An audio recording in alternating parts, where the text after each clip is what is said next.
Some travelers moved quickly, their pace almost urgent.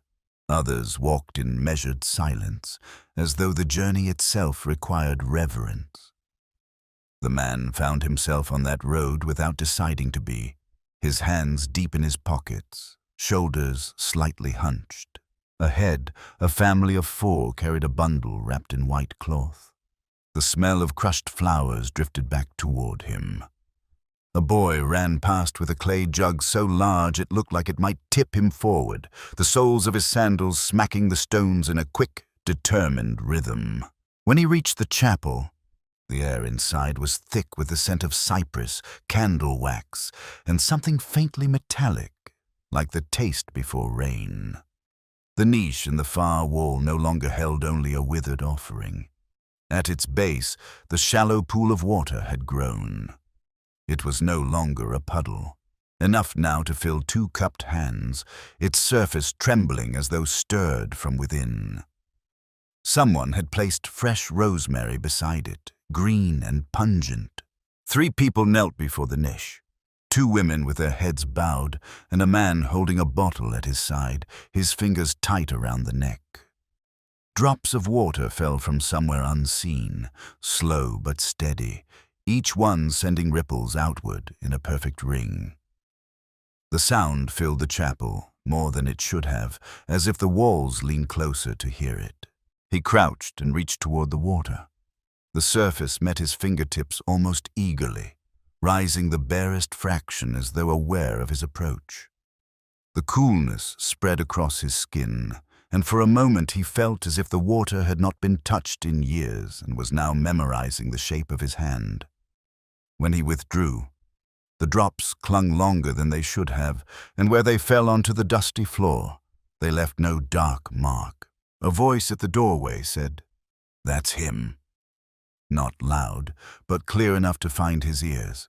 He turned his head and saw a woman speaking to the stranger with the camera who had finally entered. The photographer's eyes went from the man to the niche and back again. His hand lifted halfway toward his camera, then stopped. "Not here," he muttered, as if to himself, and lowered the strap from his shoulder entirely. He stood and stepped aside to let others approach. A young man with a limp took his place at the niche, dipping both hands into the water and pressing them to his face. The women whispered to each other, their eyes following him as though some confirmation had been found. Outside, the grove was dotted with more people now. Some waited in silence. Others spoke in low voices, trading stories, who had told them, when they had come, what they hoped to find. The cypress branches shifted overhead in a breeze that did not touch the ground. On the walk back, he passed the nurse in green scrubs heading toward the chapel. She carried no candles this time, only a glass jar. Her other hand was clenched tightly at her side. When their eyes met, she gave a short nod, one that felt like an acknowledgement of something shared, though no words named it. Back in town, the square had taken on a new rhythm. Conversations bent inward, heads close together, hands cupped around ears to block the reach of the wind. He sat on the edge of the dry fountain, pretending to watch the children chasing one another, but the words from nearby tables reached him anyway.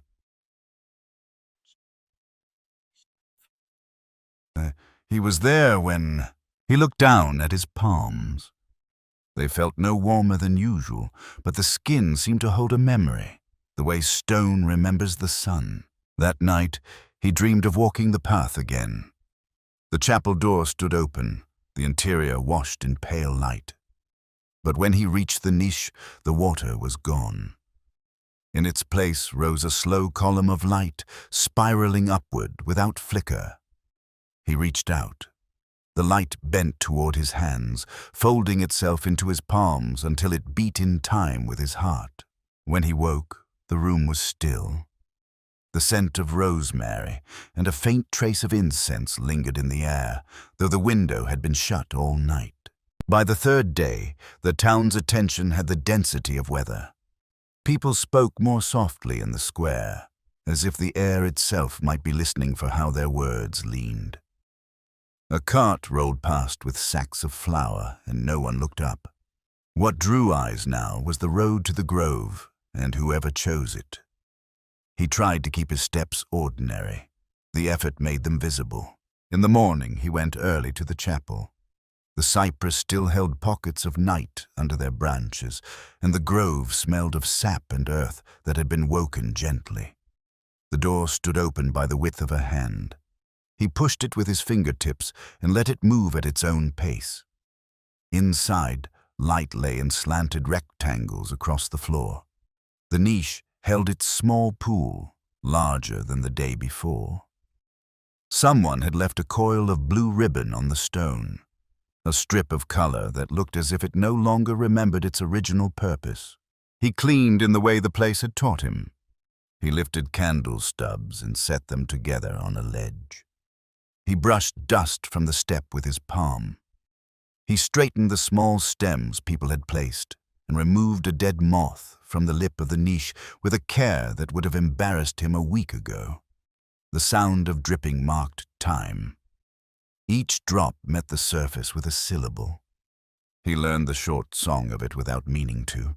The priest arrived and stood in the doorway so the light framed him. He did not cross the threshold at first. He stood, eyes closed, as if to ask permission with his whole body. When he entered, he carried nothing. His hands were open at his sides. "People are afraid," the priest said quietly, not as a complaint. "Afraid to hope, and afraid this will turn into something with sides." "It already has," the man said before he could stop himself. The priest nodded. "Sides can be useful for building, not for prayer." A shadow crossed the door and made both of them turn. A man stepped inside with the confident caution of someone who believed he was doing a necessary thing. He wore a dark coat and a neat beard. His eyes moved quickly over the room and came to rest on the niche in a way that measured rather than regarded. "Good morning," he said to the priest first. His voice carried the even tone of someone used to speaking in rooms where his words stayed on the walls. "I am told there is water. I am told there are claims." He glanced at the man and did not bother to ask who he was. "There is water," the priest said. He did not add anything to it. The newcomer stepped closer to the niche and knelt halfway without bending. He reached a hand toward the pool and then pulled it back. He looked at the stone around it, at the lines where mortar met chisel marks, at the wall, at the floor. "There must be a source," he said, not unkindly. "A hidden pipe, a seep from the hillside." "It is an old place," the priest said. "Stone is stubborn and full of surprises." The man in the coat pulled a handkerchief from his pocket and dabbed a spot of moisture where stone met stone. He rubbed the wetness between finger and thumb and brought it to his nose. His mouth flattened slightly, as if he had expected the smell to tell him more. "If this place answers to truth, it will not mind if truth is sought," he said. "No harms meant. Harm often follows harm, never honesty." The priest inclined his head. "Honesty starts with listening," he said. The newcomer stood and went outside. When he returned, he carried a thin metal rod, a light hammer, a small coil of twine. He touched the stone around the niche with the rod and tapped here and there, listening for hollowness. He crouched on the floor and pressed the side of his face to it, as if the old boards of a ship could tell him where the water moved below deck. He found a loose fragment of mortar near the base and worked at it gently until it lifted free. He held it up as if it were a specimen and set it aside. The sound of dripping continued, polite and untroubled. People began to arrive and gather in the doorway. They did not push in. Their presence took the shape of quiet. The nurse stood near the back with her jar empty and her hand unclenched. The stranger with the camera came and remained outside, watching the angle of the newcomer's shoulders as if it would change the light. The man in the coat traced the faint line of a hairline crack and followed it with the tip of his rod. He stopped when he reached the place where the wall met the floor. He tapped once, twice, and then he smiled at no one. He used the rod to pry at the joint. An old chip gave way, and a dark bead formed in the crease. It slid down and vanished under the stone. The next drop did not fall into the pool. It traveled under the lip and was lost. Then the next did the same. The surface of the water stilled. The sound stopped. The room changed in the way a room changes when a person who is ill stops breathing. It was not loud. It was not visible. It was absolute. The newcomer set his rod down with care. "There," he said softly. "It is a channel, old, but a channel." He looked up at the priest and then at the crowd. His face showed no victory. It showed relief. There is no need for the town to divide. The nurse took half a step forward and stopped. She held her jar against her stomach as if it were a child. The stranger lifted his camera and set it down again. The priest closed his eyes in a way that looked like a blink but lasted longer. The man's own chest felt hollowed out. Without the sound, his ribs seemed to have lost something to lean against. He placed his fingers on the rim of the niche. The stone was cool. It told him nothing. He went outside because there was nowhere in the room for his breath to go. Under the cypress, the air tasted of iron. The grove had gathered a small group of people who had nothing to do except test their faces against disappointment. Some spoke quickly, some did not speak at all. He stood apart and watched dust rise from the thin path where feet had already turned away. The priest joined him. He looked older by an hour. "You did not argue," the man said. "I am too old to argue with stone and water," the priest said, "and too young to argue with a day before I have lived it." "Will they come back?" the man asked, not sure whether he meant the people or the drops. "People always return where there has been silence," the priest said. "As for the rest, we will see." The man walked to the wall of the grove and put his palm flat on the rough surface. He did not know what he was asking. The wall offered him only its texture. He left while there was still something like light on the edge of the trunks. In town, the square had already adjusted itself to the new story. The words had changed their angle. Now they said channel and pipe, and it was bound to be. They said, no shame in wanting more than the world offers, and this is better in any case. The shopkeeper watched him approach and did not lift her hand. Her eyes were kind. They were tired. He ate bread because the body demands it even when the mind refuses company. He drank water from the flask the shopkeeper had pressed on him and tasted nothing at all, which told him more than if it had been sweet. He lay down early while the light still held. He did not light the lamp. Night did not arrive. It collected.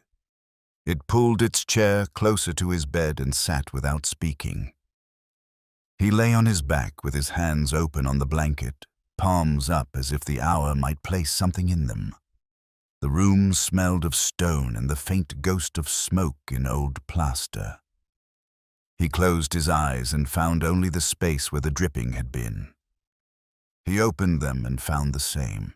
Towards midnight, the bells spoke once from the tower and stopped. The sound did not travel far. It felt like a hand placed on a shoulder for reassurance and then removed. He turned his face to the wall and saw, at the level of his eyes, a thin shape of light where the shutter did not quite meet the frame. He slept only in pieces, the way a man naps in a chair while waiting for someone who might not come. In those torn patches of sleep, he stood again in the chapel, alone and without a door. The niche was empty, the stone was dry, the air was heavy. Then a second image joined the first, not one after the other, both at once. The niche held a small figure in pale wood, a mantle that was not painted and yet was blue. The color made by remembering. Light rose from the base of the niche, as thin as a breath on glass, and gathered in a circle at the man's feet. He heard the words he had heard in the square, but they were not the same. "Do not fear. Keep the door open." He woke with the taste of those words in his mouth, as if he had spoken them aloud and the air had kept a sample. He sat up and the room tilted toward him in agreement. He dressed in the half-light and left before dawn. The grove looked like a place that had not moved all night. The path held the prints of the people who had left discouraged, and the prints of a small fox who had come to sniff the door and then thought better of it. He pushed the door, and it swung inward before his hand touched it. He did not question this. He entered. The chapel offered him the luxury of a single sound. It was the sound of the first drop falling after a long pause, then stopping.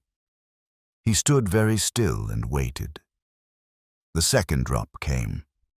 There was no rhythm yet, only the proof that rhythm might return. He crossed to the niche and saw that the pool was still.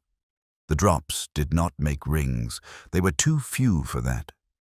He knelt and placed his palms on the stone step, not to pray, to steady the world so it would not slide.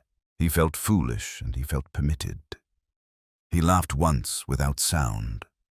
He reached for the coil of blue ribbon and tied it to a small nail just above the niche so that it fell like a line of sky beside the stone. He did not know why he did it. He knew only that the place looked less alone with the color there. He spent the morning in tasks that would have embarrassed him if anyone had watched. He swept the threshold with a broom of twigs he made from what the grove allowed him to take. He wiped the soot from a patch of wall with a damp cloth. He carried 2 stones out and brought one back in because the balance asked him to. He did not touch the joint the newcomer had opened. He did not fill it. He did not test it. He let it be a hinge in the story, visible and not repaired. By mid-morning the priest came. He stood a moment, listening to nothing. Then he smiled in a way that did not show teeth. "I brought nothing," he said. "It seemed best. Someone will come who brings a bucket," the man said. And the priest's smile accepted the truth that buckets arrive even where they are not welcome. The nurse arrived after the hour that the hospital shift changed. She carried the same jar. She saw the ribbon first, and then the man. She did not ask questions. She knelt and waited for a drop to fall before dipping her fingertip and touching it to the inside of the glass, as if adding a word to a page. No ring spread. The jar remained empty of anything the eye could read. She stood without disappointment. "Thank you," she said, not to him, to the room. Others came. They stood in the doorway and left. They came inside and touched the stone. They looked for a pipe and did not find one because they did not carry a rod and a purpose. They whispered. They were silent. They left a small bundle of bread, a folded letter, a photograph of a girl in a First Communion dress with a fringe cut too short. The man gathered nothing. He moved things only enough so that the floor could still be walked. By afternoon, the newcomer returned with his tools. He stepped in and measured the quiet. He went to his knees again and touched the joint and found it unchanged. He listened for hollowness and found only the same old music stone makes when touched by bone. He glanced at the man, and then at the priest. "I have no wish to offend," he said, and this time his voice had a gentleness edged with fatigue. "But the town is moving already. If there is no control, there will be trouble. The only control we have is how we stand when someone else is speaking," the priest said. The newcomer looked toward the door, where the nurse leaned against the frame. He looked at the ribbon. He looked at the pool that did not move. He sighed once from the bottom of his lungs and put his tools away. "I will come again," he said, "to look, not to open." He left without telling anyone what to think. Evening came early in the chapel because of the missing roof. The light dropped in sheets, and then in narrow strips, and then in small coins that lay on the floor until the last of them slid away. The man sat on the step with his back to the wall. He did not close his eyes. He watched the niche in case something changed in a way that needed a witness. When he finally stood to leave, the room had already folded itself into dark. He could not see the surface of the water at all. He listened once more. A single drop fell and then no more. The sound found him inside his chest and fit there. The town had decided nothing. Half the conversation still bent toward caution. The other half bent toward hope, as if hope were a fire you could move a chair closer to or farther from. The shopkeeper pushed a small loaf across the stall toward him and did not take his coin. "For the morning," she said, "so you do not forget to eat." He took it because he did not want to dishonor the simplest miracle the day offered. He slept better than the night before, though he could not say why. He dreamed again, but the dream had fewer parts. He stood in the chapel at a time of day that did not exist, when the light was both high and low. The mantle in the niche had the color of the sky seen from the bottom of a well. The words came again, not as sound, as shape in the air that his bones knew how to read. "Keep the door open. Bring bread." He woke before dawn and took the loaf with him. The grove breathed out as he approached. The door was already ajar by the width of 2 fingers. He widened it with care. The floor remembered his steps. He set the bread on the ledge and broke a piece and ate it there so the room would not think the offering was a trade. He listened. The first drop fell so gently he almost mistook it for an insect landing. The second came sooner. The third followed the second as if sent by the same hand. When the fourth fell, the surface of the pool quivered and a ring traveled outward until it touched the stone and then returned inward, smaller but still alive. He did not move. He let the room count. It did. He went to the door, so the people who would come would not feel they were intruding on something that had no space for them. The nurse arrived first, then a boy with the too large jacket from the procession, then the stranger with the camera carrying nothing at all.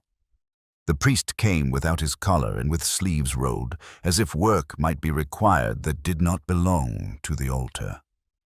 The man stood aside and watched the faces change in small ways that were different from joy and different from relief.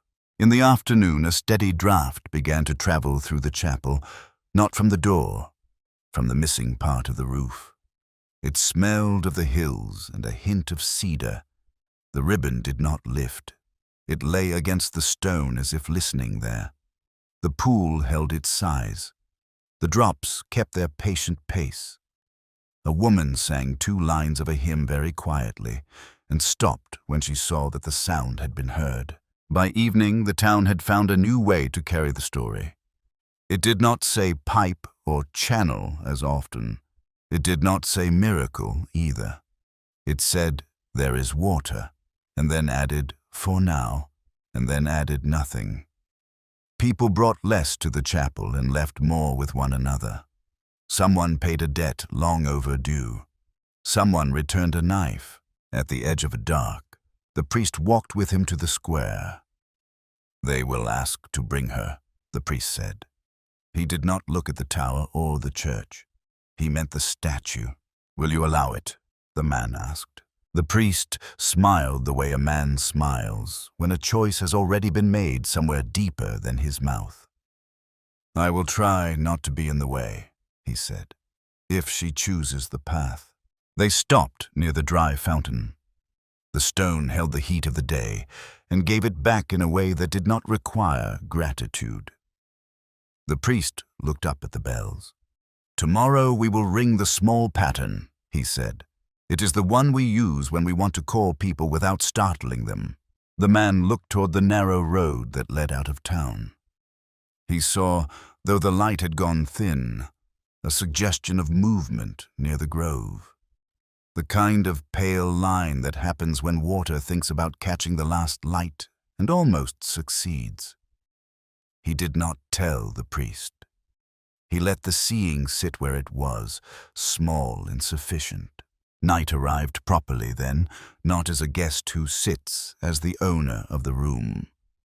He went home with the smell of cypress on his sleeves and the taste of plain bread in his mouth. He lay down and placed his hands open on his chest out of habit rather than intent. Sleep came quickly and did not carry him back to the niche. It carried him to the square at noon on a day that had not happened yet. He stood among people who were not waiting and yet were ready, and he heard a pattern in the bells that made space more than it filled it, and he knew the path that the statue would take, and he felt no fear. The morning would ask for more of what he had already been given. He would bring the broom. He would bring the loaf. He would keep the door open. By the next morning, the bells did not ring for the hour. They rang in the small pattern the priest had mentioned, a sequence that was neither festive nor urgent, but carried the clear shape of invitation. The sound reached every corner of the town, sliding under shutters and through narrow alleys. It did not demand, but it made refusal unlikely. The man woke with the tone still in his ears. He dressed quickly, not out of haste, but because the morning felt like it had already begun without him. Outside, people were emerging from doorways with that same drawn-forward movement. They carried nothing heavy, a candle here, a scarf draped around shoulders, a bunch of flowers tied with twine. Children walked beside their parents without running ahead. In the square, the platform that had carried the statue during the procession stood ready. The cloth covering the figure was the same pale fabric, yet it looked lighter now, as if the air beneath it were doing part of the work. 4 bearers stood at each corner, but more men hovered nearby, their hands half open in case they were needed. The priest stood at the head of the platform. He spoke to no one in particular, his words more like a weather report than an announcement. "We will walk slowly. There is no need to keep step, only to keep together. The road will decide the pace." Yeah. The shopkeeper approached the man and pressed a small roll of bread into his hand. "For the door," she said, and then she joined the others gathering behind the platform. They set out toward the grove. The route wound through streets narrower than the main square, past windows where curtains twitched and stayed drawn. Some people joined as the platform passed, falling into step as if they had been waiting for this signal. Others stood still, letting the movement go by without judgment, their eyes following until the tail of the procession disappeared. The man walked near the front, just behind the priest. He could hear the sound of sandals on stone, the creak of the platform's beams, the faint rustle of the cloth when the breeze found it. There was no drum this time, no choir, only the low murmur of breath and the occasional click of a pebble underfoot. As they reached the road out of town, the cypress grove became visible in the distance, a darker line against the pale slope. The air grew cooler, the scent of resin sharpening. The bearers adjusted their grip on the beams without breaking stride. The cloth over the statue shifted once, briefly, in a way that made the man think of someone drawing breath under it. At the entrance to the grove, the priest raised a hand and the procession slowed. The path narrowed here, and the bearers had to move in tighter formation. The cypress branches leaned inward, making a canopy that filtered the light into long moving stripes. When they reached the chapel door, it was already open. The man had left it so at dawn, sweeping the threshold and placing the bread on the ledge. The pool in the niche had been steady, each drop falling with the patience of something that did not measure time as people do. The bearers halted just outside. The priest stepped forward, his voice low but carrying. "If she enters, she will choose where to stand." He looked at the man, not as a request, but as if confirming something that had already been agreed upon. They lifted the platform again and carried it slowly over the threshold. Inside, the chapel held its light carefully, as if worried it might spill. The cloth over the statue moved once more, this time with a definite tremor. The man thought he saw the faint outline of a hand beneath it. The fingers curved as if ready to reach. The bearer set the platform down on the step before the niche. The cloth was drawn back in one movement. The statue's face met the dim air without hesitation. Her eyes were as they had been in the square, lowered, serene, but now the lines of her mantle seemed to hold a deeper blue, as though the color had absorbed every shadow in the room and kept only what was needed. The moment the base of the platform touched the step, the sound of dripping changed. It was no longer single drops spaced by silence. It became a soft, steady fall, as if a small stream had found its course. The pool swelled visibly, and when the first ripple touched the rim, it spilled over onto the stone floor. The water spread without soaking in, moving instead toward the feet of the statue. It circled them, then stilled, forming a thin mirror that held the reflection of her face. No one moved. The sound of the water was the only motion in the room. The priest stood with his head bowed. The nurse knelt, her jar on the floor beside her, hands empty as if she had forgotten what she had brought. The stranger with the camera raised his device, then lowered it again, as though the image would not survive translation. The man stepped forward without knowing why. He placed his palms on the beam of the platform as he had during the procession. The warmth returned instantly, running up his arms and into his chest, settling there like something that had been waiting for its rightful place. He closed his eyes, not in prayer, but in recognition. When he opened them, the water had reached his feet. It was not cold. It did not cling. It moved around him as if making space. He stepped back, and the water held its shape, reflecting both the statue and the ribbon hanging beside the niche. A woman's voice, soft but clear, began to sing a hymn in a language the man did not know. Others joined, some with words, some only with the tune. The sound filled the chapel without pressing against its walls, as if the air had decided to make more room. The priest spoke once more, his tone simple. The door will remain open. Those who come may take, and those who do not may still receive. Outside, the grove had gone completely still. Even the light seemed to pause before entering. The man stood in the doorway, looking toward the town. He could see figures gathering at the edge of the road, too far to make out their faces. He knew they would come, one by one or in pairs, carrying whatever they thought belonged here. Behind him, the sound of water did not falter. By the next morning, the road to the grove was already marked by footprints before the first bell rang. The sound came later, a slow three-note call that seemed less an invitation than an acknowledgement of something already underway. From his window, the man could see small shapes moving steadily toward the hills, some carrying nothing, some with flowers, jars, or folded cloth in their arms. He left without breakfast, the bread from the shopkeeper tucked in his coat pocket. The air held the cool weight of a night that had not fully departed, and the first light on the stones was thin, almost reluctant.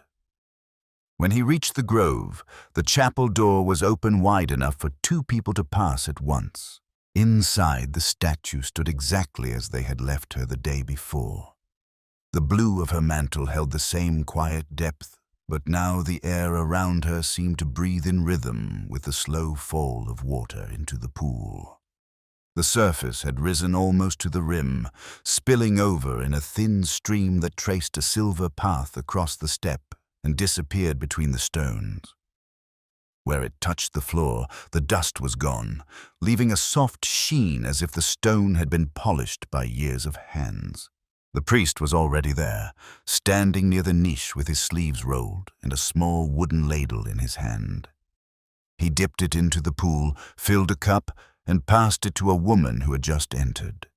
She drank in one slow swallow, her eyes closed, and handed the cup back with both hands. The priest refilled it without speaking, offering it to the next person in line. The man stood at the edge of the room, watching the quiet rhythm. There was no rush, no pushing forward. Each person waited, received, and stepped aside for the next. Some took only a sip, others filled jars or bottles. A boy dipped his cupped hands and pressed them to his eyes.